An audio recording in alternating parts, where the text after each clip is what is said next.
And welcome inside the Sports Guys podcast.com. You can also check us out at hightidecountry.net. Of course, about 5-6 weeks until the countdown to kickoff with our first game is going to be August 25th. Vider at Silsbee, CajunCountryRadio.com. Yours truly, Robbie Lynn, Kevin, and Mary Bricado out there too as well. The home and away games, of course. And this is our Texas High School preview edition here for all the teams around Southeast Texas here. And I love this time of year because this guy knows I get excited. His phone rings and he texts me back and like, let's do this, Brandon. Let's do this. He is the managing editor of Dave Campbell's Texas High School Football Magazine, the Bible of Texas here. My good buddy Greg Tepper back on the show. Greg, what's up, buddy? I'm pleased to be talking to our friends in Southeast Texas. I say this, but there's few places. There's few places in the world that love their football like the folks down there in that part of the world, and so I'm always pleased to hop on with you and talk about Southeast Texas football. I love it, man. Love it. Well, let's start right here for 21-6A. Big expectations for the district. You guys have Galena Park, North Shore, Atascocita over in Humble Summer Creek, and also Sheldon C.E. King is the top four for the predictions to make the Texas High School football playoffs. Caleb Bailey, Greg, at Galena Park, North Shore. We know they come off the tough state championship loss against Duncanville, 28-21, a classic state title game too. Our Beaumont Westbrook Bruins, you guys have pick 6. Tell me what you expect from this district. Yeah, 21-6A, I think per usual is going to be one of the toughest and deepest districts in Texas high school football, from top to bottom. And there are some places, there are some districts that you can be okay and find your way into the playoffs. There are no okay teams that make the playoffs. I mean, I want you to consider the 4 teams that made the playoffs from this district last year, right? The worst of those by their playoff result was Humble Summer Creek, who made the 3rd round of the playoffs and lost to Cade. So this is a district where it's take no prisoners, and every game really matters, and the top end talent is really impressive. You mentioned Caleb Bailey at North Shore. They went to a state championship game last year, come up just short to Duncanville. You remember Caleb Bailey got injured during the season, did not play in the playoffs at all. I wonder, word is that he's completely healthy and he's ready to go. How much does that change North Shore, which will also have a new coach? Remember, John Kay left to go join the staff at Rice. Willie Gaston, their offensive coordinator, gets promoted. I think Atascocita is right on their heels too. Atascocita, a team that needs no introduction at this point. They've been absolutely exceptional. The question for them is going to be on the defensive side, where they graduate really heavy. How quickly can they reload there? We mentioned Summer Creek. That's a team that I'm interested in. They have some reloading to do. Sheldon C.E. King is interesting too. They were a team that got hot late. They went to the playoffs 6-4 and then ended up making it all the way to the regional final. But they get hammered by graduation. They lose 35 lettermen from last year's team. That's hard to come back from. That's why I do think that while we feel good about those top 4, I don't think it's by any means a done deal. And I'm confident North Shore and Atascocita probably make the playoffs, right? Past that, though, there's questions everywhere. And I think you take a look at Westbrook, a team that is going to have plenty of experience. Experience is going to be at a premium in this district. They're going to have it, though. 15 starters back from last year's team. And the question is, can they just stay healthy and get those young guys who kind of reps before they get to district play to challenge for a district a playoff spot? I'm really intrigued by this district because I do think that those top 7 teams, maybe even all the way down to 8 teams, if you want to include Beaumont United, if you're believing that they can have that bounce back season, I think that this is the kind of district that's going to come down to week 11. There's going to be critical games in that final week. Some winning in situations there, which always makes that a lot of fun. Let's go all the way down to 11-6A too, because I love, we mentioned Duncanville, the 6A state champions, beating North Shore that 28-21. Darius Bailey, just an electric player on the field for DeSoto too, and of course, you guys have predicted them to finish 2 in that district with Duncanville number 1, Waxahachie, Mansfield. Another very interesting district with some great head coaches, Greg. Great head coaches and great storylines here. You've got the 2 teams you've got both state champions in 6A here in DeSoto and Duncanville. DeSoto winning their first state championship under Coach Clyde Mathis last year. And they do bring back DJ Bailey. And what a star he was. We saw him at state 7-on-7. He's probably put on 15 pounds of good weight. Wow. He looks the part. He looks really good right now. They're going to be a team that I think is going to be young on the outside, both on the offensive side with wide receivers and in the defense in the secondary. But Coach Mathis is confident they've got the talent to make another run to a title game, and I am inclined to agree with him. Duncanville, a similar situation. Of course, Coach Reginald Samples on the gatefold cover of our magazine, and finally getting that elusive state championship. And they're loaded for bear. They're back. There are some questions on the defensive side, but you've also got a pair of certified blue chip guys up front, and Colin Simmons, who we have rated as the number one prospect in the state at the defensive end spot, kind of the edge spot, and then Alex January up front in the front as well. They're going to hold the line, as well as they bring back a ton of playmakers on the offensive side, including burning running back Caden Durham. So they're going to be in that mix, certainly. I'm really intrigued by Waxahachie this year.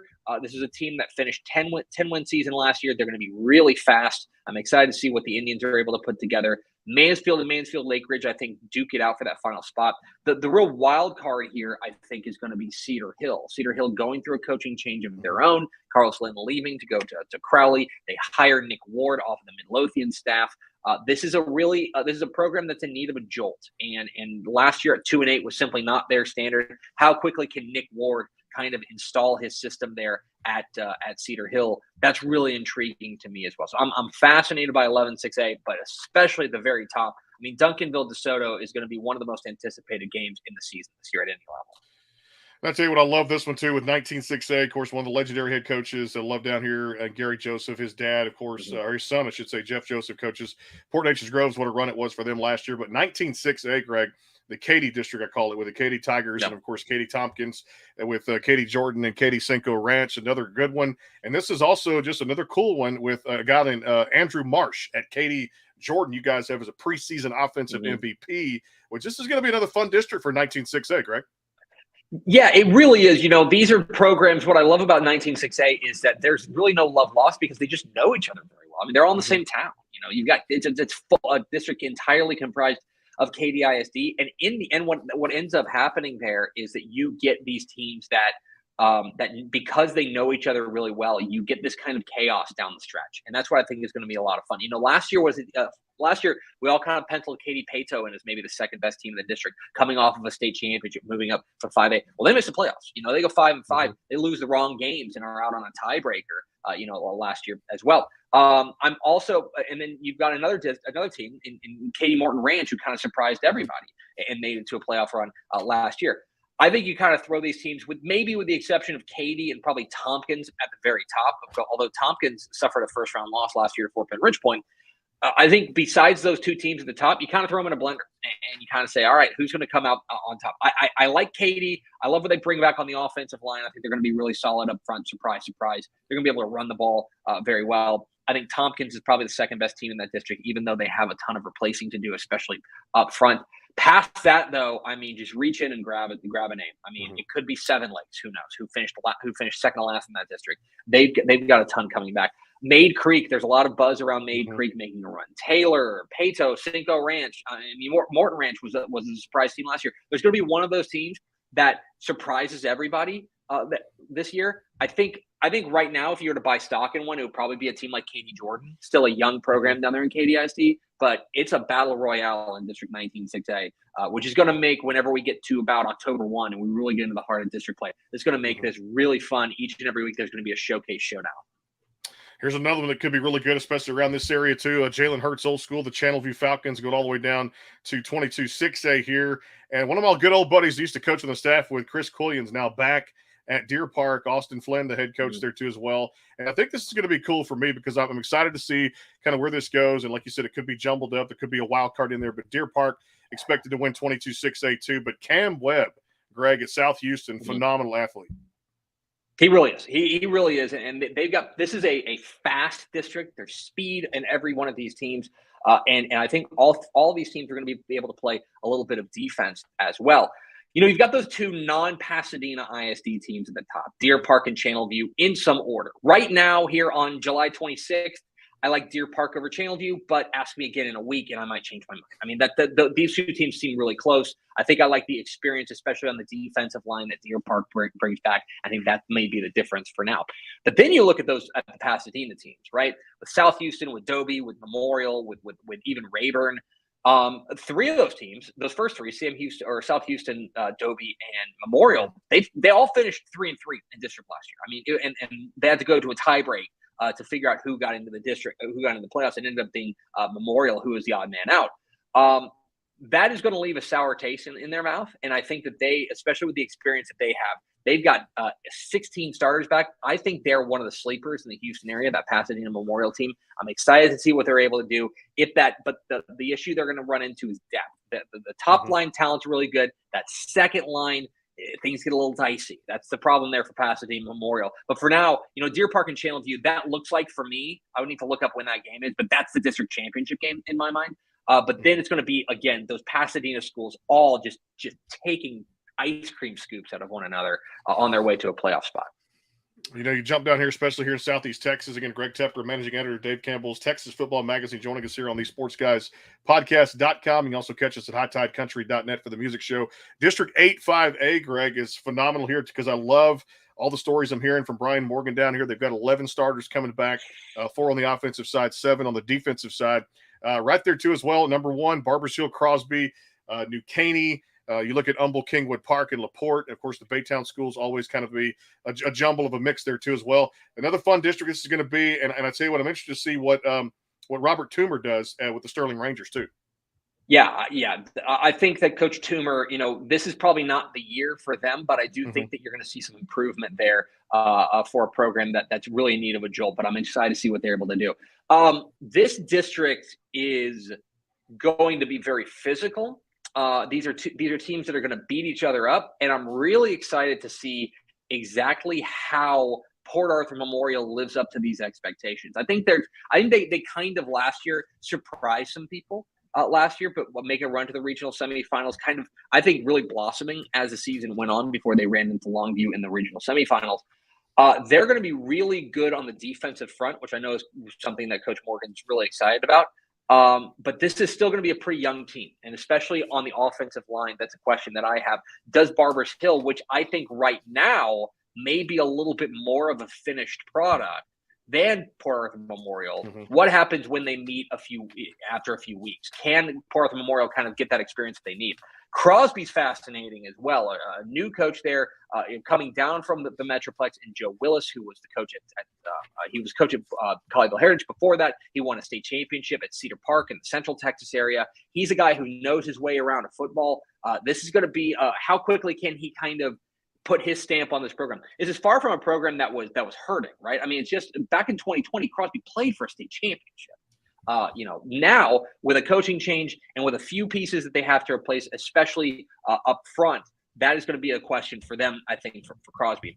The sleeper in this district that I'm really high on, I really like what New Caney Porter has coming back. They were the team that was the odd man out in kind of this in the playoff push last year. They lost the wrong games basically, but this is an offense that I think is going to hum. I love what they bring back on the offensive skill position spots. This is going to be a team that I think could challenge those teams up at the very top for a district championship if things break right. So New Caney Porter is that sleeper there in that district. The other team I would say would be LaPorte, another team that kind of I think just again lost the wrong games down the stretch, winning the district play there at 1-1, and then went 4-4 in district play. I'm excited to see what LaPorte is able to put together. Those would be the two teams that look like the best chance to play party crasher at the very top of the district. Let's go all the way to the one kid that I'm most familiar with down here, too, as well. We love this. Shea Adams now taking over at quarterback for the P&G Indians. What a run it was last year at 13-3, of course, 6-1 in district, of course, state finalists there, losing to South Oak Cliff, which I got a chance to attend that game and had never seen speed until you watch South Oak Cliff play.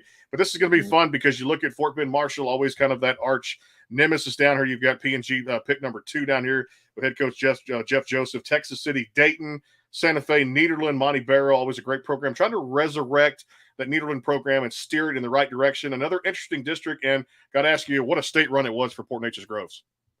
Yeah, I mean, one of the stories of the year, and Jeff Joseph, our 5A coach of the year for obvious reasons. I mean, your first year and you take that program, which always has those expectations, right?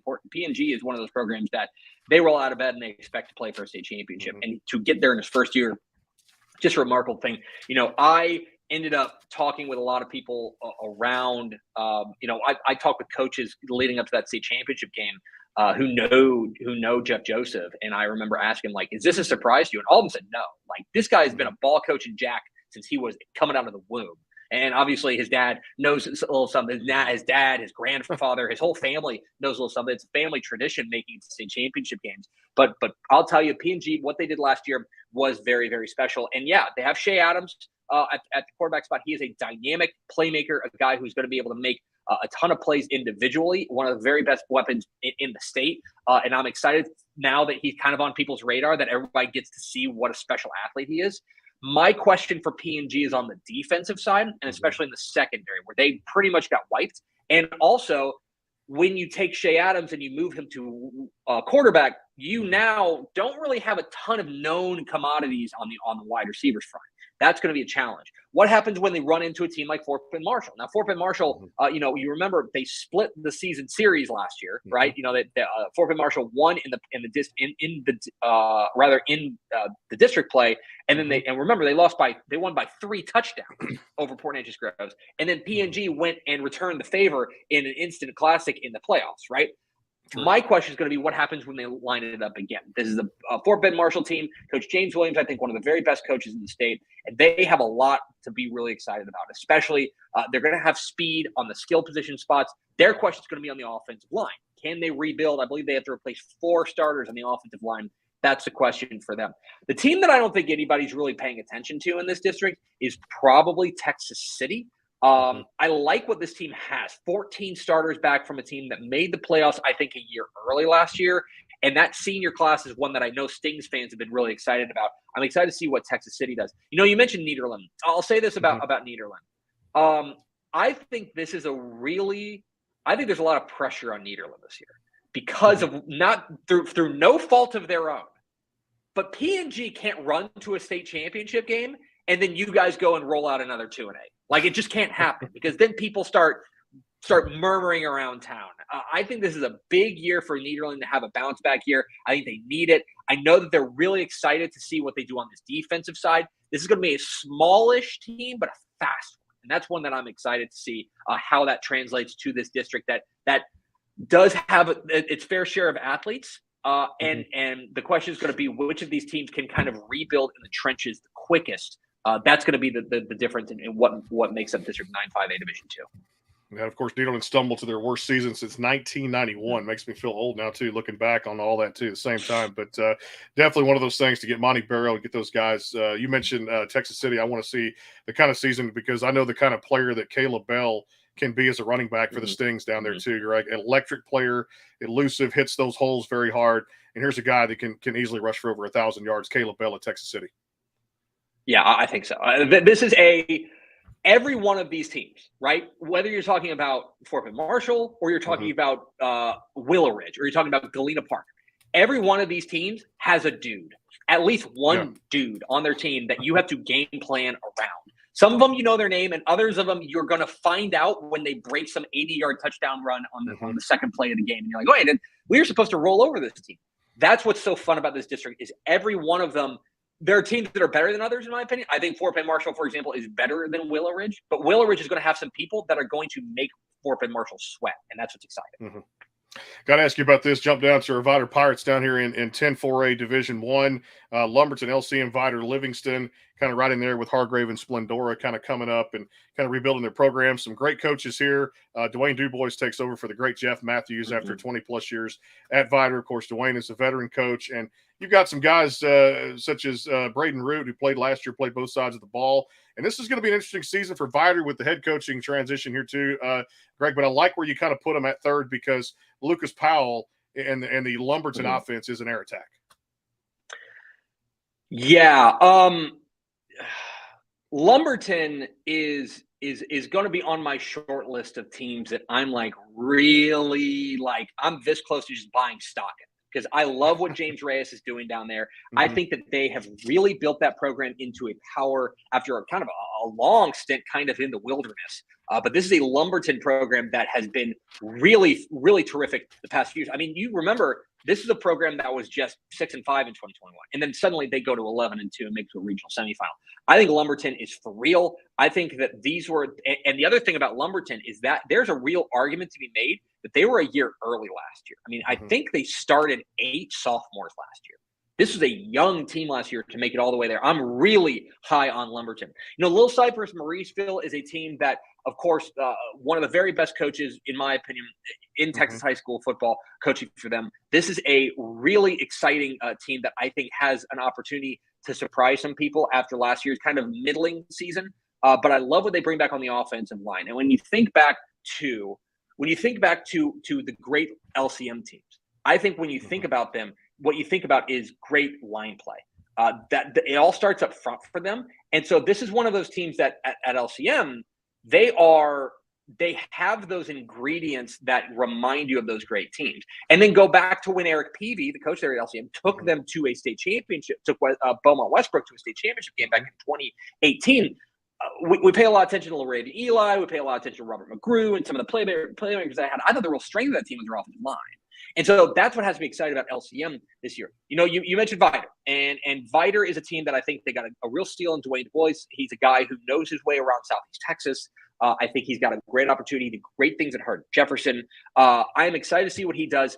They are a team that is going to be, I think, big, and they're going to be able to match up front. My question is going to be, where does the big play come from? Because right now, when I take a look at this team, I'm not sure I see that guy who's got that breakaway speed. I think they've got great playmakers at like the real nuts and bolts positions, but I think a lot of this is going to come down to that Dagan Venable, the running back who was kind of a breakout star, kind of this little water bug back there. He needs to have a big year. And then I think they're looking for a quarterback, right? I think that's kind of the question for them is, can they find a quarterback?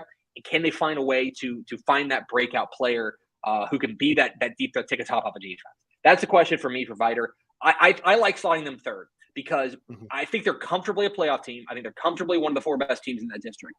If things break right and they find a quarterback or they find a breakout player who can carry the load offensively, I think that they are a team that can challenge for the very top of the district. But right now, third feels like the right spot.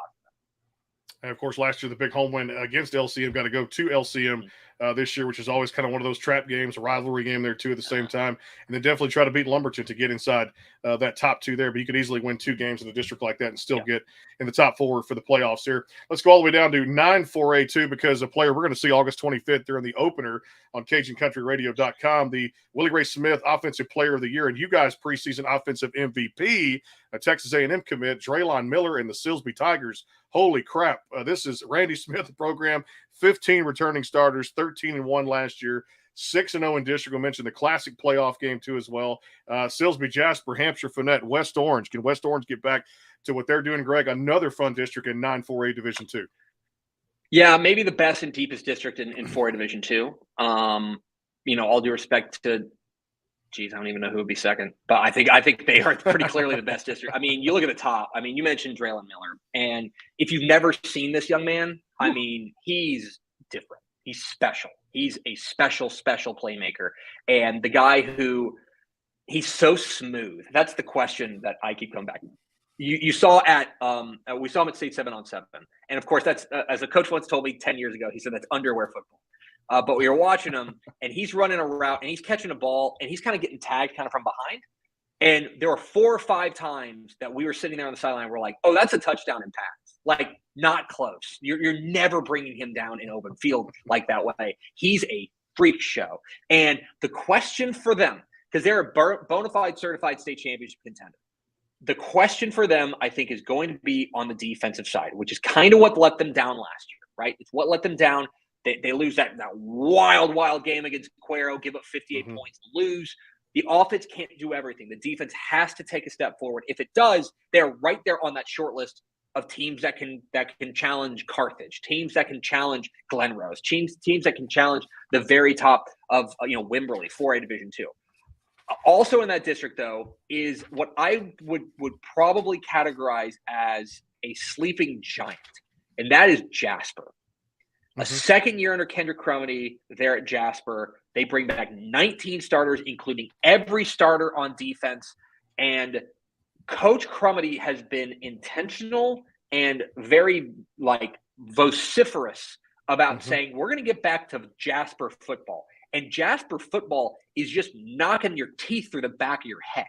And they're going to be a physical football team. They want to get into a street fight with you in every game. And that is what makes me really excited to see a second year with them. They've got that experience.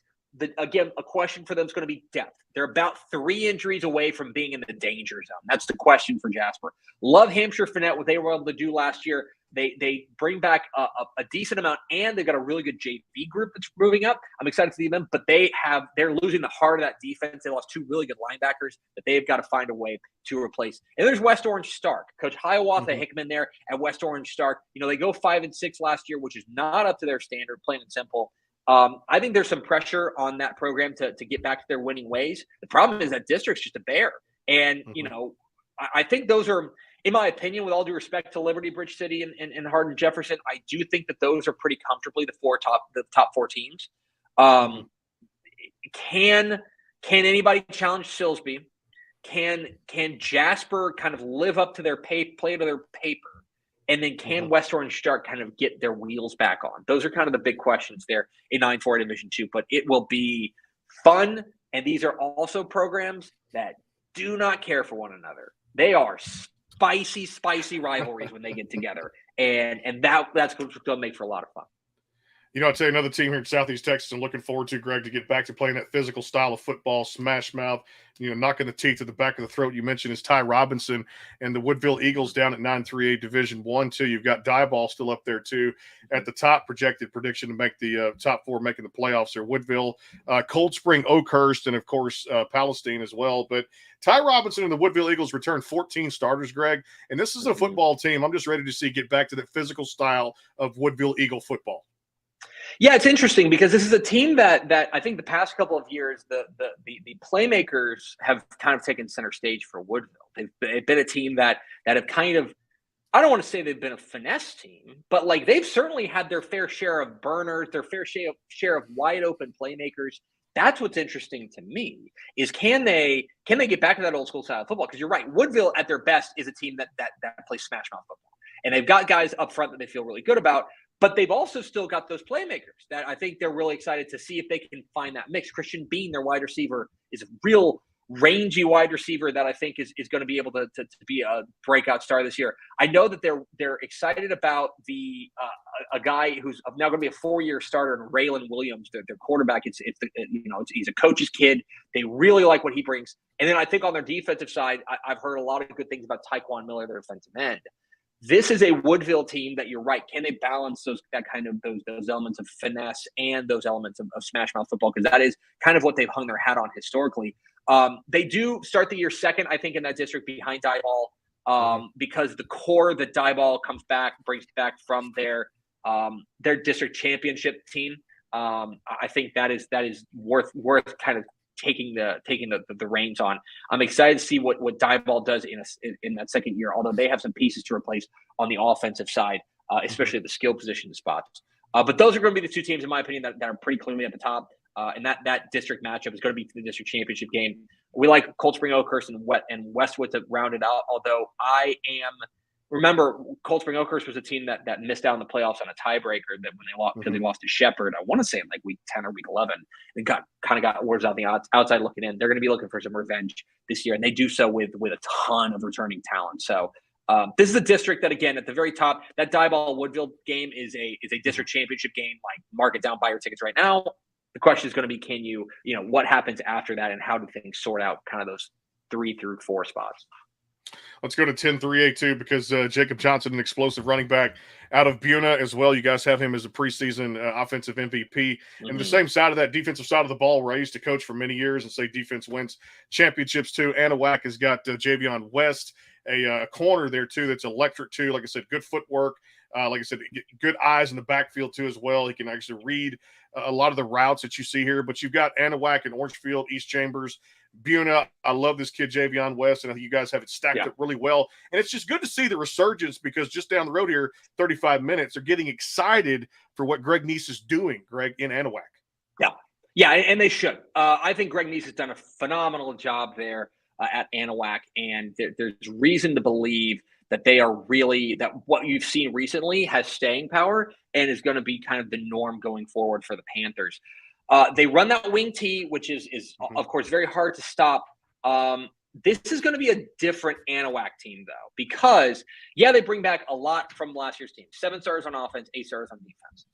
But what they lose is like a guy who I think was really the heartbeat of that team. Their 4-year starting running back in Landon Corbin, who did such kind of yeoman's work for them. How do they replace that? I think what they're going to end up doing, to be real honest, and this may be maybe this is sacrilege to say, I think they're going to throw the ball a fair amount. They threw a ball a decent amount last year with Brady Barrier. They're as a freshman quarterback, and I think he really was up to the standard, up to kind of what they were looking for. I think they're going to throw the ball even more this year. I think they feel like Barrier is probably their best weapon. He's got a good tight end in Quandre Coates. This offense is going to hum. The defense should be pretty good as well, and I think that's kind of what installs them for now as the early pick to win the district. I do think that the gap between them and Orangefield's got a lot of questions, I think, on the skill position spots, especially in the backfield. They're replacing a quarterback, replacing a running back. They have some pieces to replace. I think that Anahuac is the favorite and arguably the clear favorite in District 10, but Orangefield is probably the chief challenger. Remember, they were the district champion last year. East Chambers is a really intriguing squad, but they're going to be really, really, really young at the skill position spots. I mean, I think they're starting sophomores there at the skill position spots. They're going to be really young and need some seasoning before they get there. And then I think that it is a real 3-way race for that final playoff spot between Kirbyville, Buna, and Tarkington. Tarkington is the team that if you're the guy who looks at the returning starters, you love that because they got 19 starters back, right?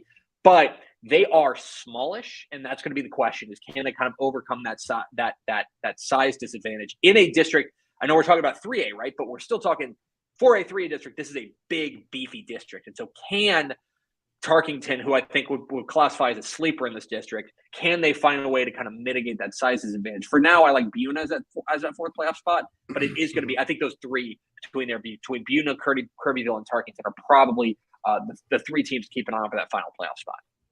Let's go down to 12-3A2. They don't just rebuild, they just reload. Drew Johnson at the Newton Eagles there, 11 starters coming back, 5 on offense, 6 on defense there. Raylan Adams, defensive back, to another one with just great footwork. I mean, reading routes and, like I said, getting in his back pedal early too as well, and trying to put his hands to get physical and things like that too. Drew Johnson, the Newton Eagles, Greg, you hit the nail on the head, I think, with Hemp Hill and New Waverly kind of right there. This is going to be fun too. And for 3A, I always say this too, 3A reminds me a little bit of 5A because it does get physical down there with Newton, Hemp Hill, New Waverly in that particular district. Even Kuntz is getting a little bit better, Greg. Kuntz is getting. I think the arrow's putting up on Kuntz. Last year was a disappointing year there at 0-10, but I think that the arrow's pointing up there for them. Newton's an interesting team this year. 12-2, and I think for almost every program in the state, you'd look at a run to a regional final and say, man, what a fantastic year. But I do think that they're still smarting from that regional final loss to Harmony, who ended up being kind of this kind of out of nowhere Cinderella story to running all the way to a state semifinal. They go in the playoffs at 5-5 and then find a way, a 4th place in their district, and find a way to a state semifinal. But I think Newton, the speed that they're going to have is going to be a great equalizer. I think that makes them the early favorite in this district. Hemp Hill, I do think, is the 2nd place team in this district, again, because of kind of what they bring back. But this is going to be a young team for the most part, especially on the defensive side. And the defense was really what was their calling card last year. You go back to last year, they lose in the first round of the playoffs to Wascom 10-8. Like, the defense held them in, the offense just couldn't find a way through. New Waverly is an intriguing squad, especially because I do think that defense is going to be back, and they're going to be able to run the ball a fair amount. But they are going to be young at the quarterback spot, and they're going to have some pieces to replace there. Anderson Shiro is another team that intrigues me because I do think that last year at 6-5 making the playoffs, I think they were a year early. Can they kind of capitalize on that? The problem there, the problem with this district is that you're matched up with District 11. So if you finish in 2nd place, you might be playing Wascom in the first round of the playoffs. If you finish in 3rd place, you might be playing Harmony or Dangerfield. And God forbid you finish 4th place. Because 4th place, you're playing a district champion, and you're going to be, a pretty sizable underdog in my opinion. So that's what makes that 2 through let's right now, for the sake of argument, install Newton as the early favorite of this district champion. That's what makes all those games for 2 through 6 so interesting and so important, because you have to find a way to set yourself up for success on a playoff run, because District 11 is so strong. That's what's interesting for me in District 12. That race for 2 through 5, not just who's in, but where you finish is going to be. The coaches know that, the players know that, and it's time that fans understand that there's going to be some real white knuckle moments there to win the games you need to avoid a first round date with a team like Dangerfield. Let's talk a little 12-2A down here too as well. One of the districts that may not get covered as much as some of the bigger ones here, but you look at Lovelady and Will Kirchhoff coming right there too as well. They've got 13 coming back, 8 on the offensive side, 5 on the defensive side there. You guys have them predicting to make the playoffs as the number 1 seed there. You look at Deweyville, picked number 2 there. I love what they're doing over there too as well. I think it's one of those programs that to me is on the rise. Brandon Prowse does a great job there. A physical linebacker too as well in Mason Gibson is a phenomenal. You guys having preseason defensive MVP. Lovelady, Deweyville, Evadale, Colemanville. Tell me what you like about 12-2A. Lovelady. Let's start with them. They're the reigning district champions. They are the team that made it right a regional final before they ran into Mart and kind of Mart did what they do to teams in their region. Mart hasn't played. I looked this up the other day.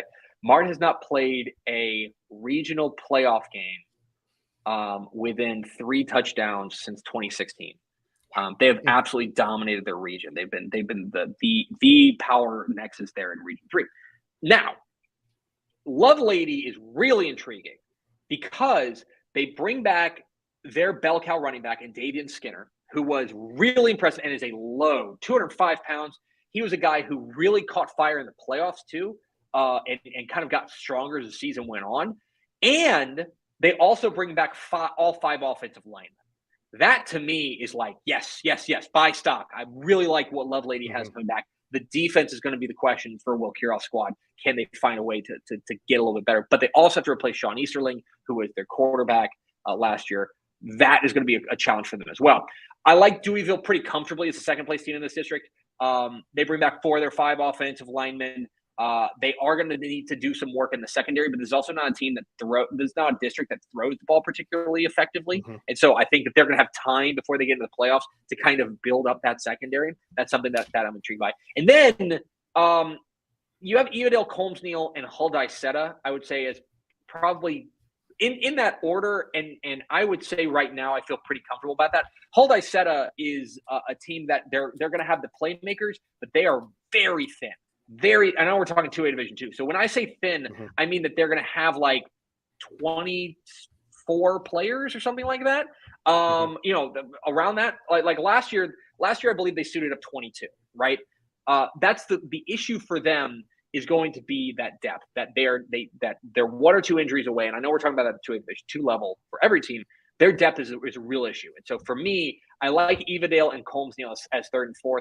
Hull-Dicetta, if they could stay healthy, I think has the upside to crush that playoff party. But for now, I think that's the way it plays out. Let's go down, finish out the Southeast Texas preview show here too on July 26th. Of course, countdown to kickoff is on CajunCountryRadio.com, your home for the Vider Pirates home and away games. I want to go down to 15-1A, Greg, because here's a program with Wayne Ware. It's been good for a long time too as well. And one of those programs to me, it's got to get back to respectability. Talking about the Burkeville Mustangs too. You guys have Chester in that district with High Island and Burkeville too. The 1A didn't get a lot of the coverage, maybe some other places, but I love to cover them down here because Burkeville is close to us too, as well as Chester. I mean, High Island's only kind of a throw a rock and you're at the beach down here in Southeast Texas too. But great district here, and I hope that this is they've got 12 returning starters coming back, 6 on each side of the ball there too as well. What interests you most? Are you excited about Burkeville football again? Right now, this is it's important to recognize where Burkeville is kind of in their program, lifespan and trajectory, right? There's a program that's reestablishing itself. They're trying to put a team on the field every week. That is what they want to do. And they've struggled with numbers consistently over the course of their history. For them to just go out there and just play a full season again would just be a real triumph for them, specifically because, I mean, I don't got to tell you this, there ain't a lot of 6-man football that part of the world. Like There's there's not. just not. I mean, like high. We always joke about High Island that they're actually on an island out there all by themselves. You look at like the realignment map when it comes out, and it's just like, what are you doing down here? But I do think that for Burkeville, dropping down, playing 6-man ball is the right move for them. I think when you talk about a team that brings back every one of their starters, it's not just every one of their starters. They bring back every one of their players from last year's team. They bring back all 12 of their lettermen from last year's team. So that is a program that is in build mode. They're in laying the foundation mode. Right now, the expectation, I think, cannot be play for state championship. The expectation needs to be, let's go out there, let's win some ball games, let's improve, let's maybe make Chester sweat for that second playoff spot. That's kind of it. Like go out there, beat High Island, and then and make Chester sweat. That's kind of the name of the game, because you take a look at what they did last year. Let me see if I can look it up real quick. They got 45s in both those other games against Leverett Chapel and against Chester. The question is going to be, can you keep it close? How much has that gap closed? Because that's where they're at. It's one of the important things to talk about with Texas high school football is understanding the expectations for every program. Not every program is going to win a state championship. Burkeville's not at that spot right now. But if they can consistently put a quality product on the field, close that gap between themselves and Leverett Chapel is a pretty good team. Hang with Leverett Chapel a little bit. Make them sweat in the third quarter. That would be a real triumph, I think, for Wayne Ware's squad. I know fans may not want to hear that because we all want to hoist trophies. But that's where this program is in its trajectory. And if they can just take that next step, then that kind of run to respectability, like we were talking about, would be really, really is kind of the next step for them. That kind of the future for that Burkeville Mustangs program. Got to jump to a little college football here with you too. Would be remiss if we didn't do that. I'm a huge Texas A&M fan. Love the Aggies, and I will say this: the big contract hasn't lived up to expectations as of yet, with Jimbo Fisher kind of holding the reins there at Texas A&M. But I will say this: I think offensively things are looking up, and I think one of the biggest reasons out there, Greg, is bringing in Bobby Petrino as offensive coordinator at Texas A&M. I think it's going to pay huge dividends down the stretch. It may not be in the national championship picture, but we all know, at least I think it is, just my opinion, the SEC is the best football conference, or at least the last couple of years what the Georgia Bulldogs have done to set the standard. Give me your prognostication and the feel of Bobby Petrino coming in. Will A&M be better this year or mediocre again? I think it'll be both. I think it'll be better this year, but I think you're right. I think that national championship is not in the expectation this year, and it shouldn't be. They've got too many holes, I think, on the defensive side, and I also think that when you take a look at the SEC, it's just like LSU, Alabama, Ole Miss, maybe, Georgia, of course, in that mix as well. Tennessee, what they were able to do last year, if Florida can get their wheels back on, things like that. Now, because last year was kind of a disaster, you know what I mean? It was not up to the standards there, and I think that any other coach and any other coaching circumstance, we'd be having a hot seat conversation. But like, Jimbo Fisher really is in a position of like, what are you going to do? Fire me? Now, Bobby Petrino is interesting because he is a guy who knows his way around the SEC, knows his way around an offense. He is an offensive guru. There's no doubt about that. The question is going to be what exactly he does. Is he actually going to call the plays? Because every time Jimbo Fisher's asked about it, he kind of gives this squishy answer of saying like, I'll be involved, but he hasn't come out and said Bobby Petrino's going to call the plays. Now, I think right now he's going to call the plays. I think he's going to go out there, and when they open up against, I think they play New Mexico in the opener or something like that. When they play that, Bobby Petrino's going to have the call sheet. He's going to be calling the plays. My question is, let's say, hypothetically, week 2, they're in Coral Gables playing Miami, and let's say it's 14-7 in the third quarter, and the A&M offense, Connor Wigman's just been out of sorts. They haven't found a way. What happens then? What happens? How short is the leash on Bobby Petrino? That's the question that I have. Now, they've got playmakers. I love what they're going to have at the quarterback. I think Connor Wigman is the real deal. He's the future of this program. I really do. I think that you saw flashes last year, and I think you're only going to see more this year. I think getting Anais Smith back is a huge, underrated storyline. He was such a playmaker for them before his injury. Getting him back and kind of keeping him away from the NFL, I think is so important. And then you got Evan Stewart, who was, I think, an all SEC caliber receiver last year and should be only better this year. I have questions for them in the secondary. I have questions for them kind of everywhere on the defense with the exception of the front. But A&M should be better. I have been penciling in my brain at about 8-4, which is strange to say. Like a couple years ago would be a huge disappointment, but I think this year would represent a nice step forward. And let's not to put a too fine a point on it. All this leads up to Thanksgiving 2024. Let's be real. Yeah, sure. And the only game that matters for the next 2 years, and everything should be viewed through the lens of getting ready for Thanksgiving 2024 when Texas comes to College Station for their first meeting as SEC post. That's it. That's the whole shebang, because you can't lose that game. A&M can't lose that game. They have to win that game. And so it all has to be viewed through the lens of that. I've thought about that a lot, and it's what, 18 months away, and I'm already geared up for it. I'm with you too. I'm fired up with that one too. The juices are flowing for that one to get back the big rivalry there too. Hey, we'll finish on a couple of notes here. The Texas Longhorns you mentioned there too.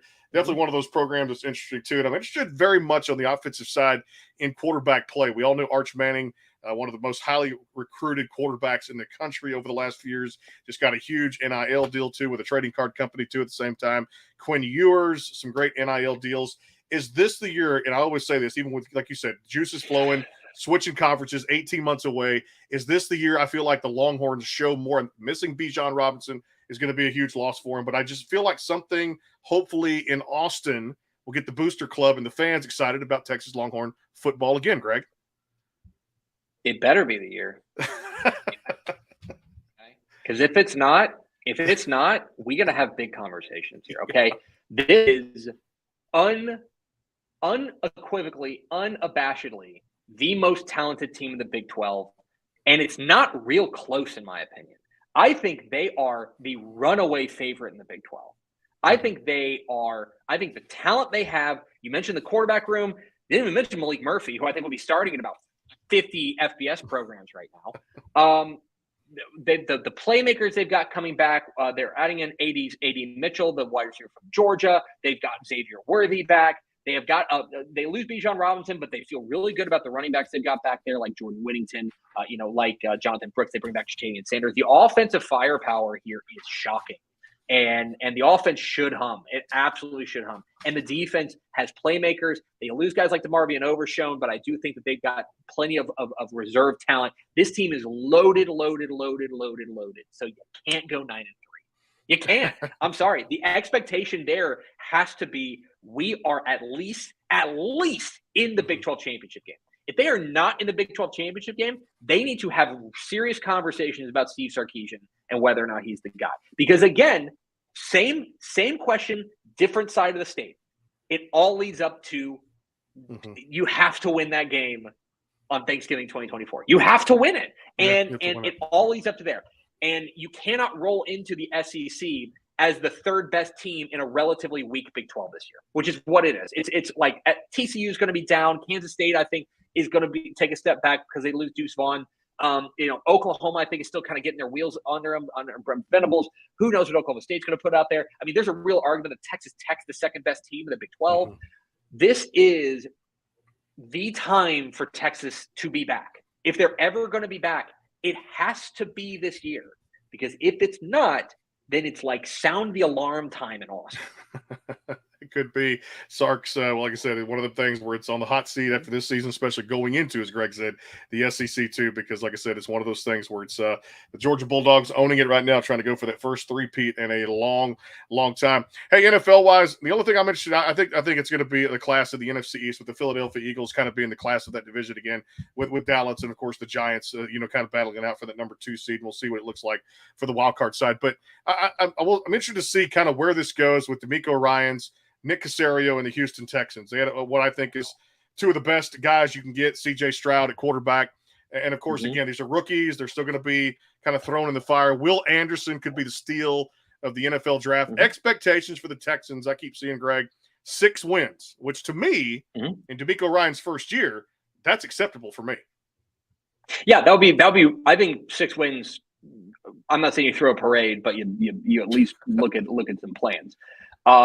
This is a team and a franchise that's still rebuilding, and they're still trying to find their way. Now they feel like, look, say what you want, they're gambling here. They're going all in on these two guys with CJ Stroud and Will Anderson, and they both have to hit. Like, they really do. It's hard to hit on a quarterback, and it's especially hard to hit on like an edge rusher that you take in the top 3 who's not named like Myles Garrett, right? True. This is a real risk. If it works, though, then you're immediately, maybe not 2023, but like 2024, you're in the mix in the AFC South. Like, you're right there in it. And so that is, I think, what you're looking for is progress, specifically from those two guys. I think you want to see CJ Stroud look like he has a future as a quality NFL quarterback. And I think you want to see Will Anderson do a Micah Parsons. You want to see him go out there and be like, whoa, look at this rookie phenom. I think you want to have those whoa moments from those guys. It's not going to be consistent. It's going to be ugly. There's going to be some games where they look like garbage, right? And the Texans look bad and they get beat 44-7. It's going to happen a couple of times. But what you want to see is enough flashes to get you excited. On the way to, 6 wins, 7 wins. That would be fantastic. Get back to, again, respectability, where you're not picking at the very top of the draft again. Although I don't know if they're going to be picking the top of the draft the next time in the next 30 years, basically. That is for me what you want to see. I think you want to see enough flashes. You got to view this kind of in the same way that you view like a high school football team whose best players are all sophomores and juniors. It's a year away. We want to see progress. We're not trying to win the Super Bowl this year. What we're trying to do is get back to respectability. And if they do that and get back to a point where you don't like look at the Texans on your schedule and be like, oh, okay, W, then that would be a real move in the right direction.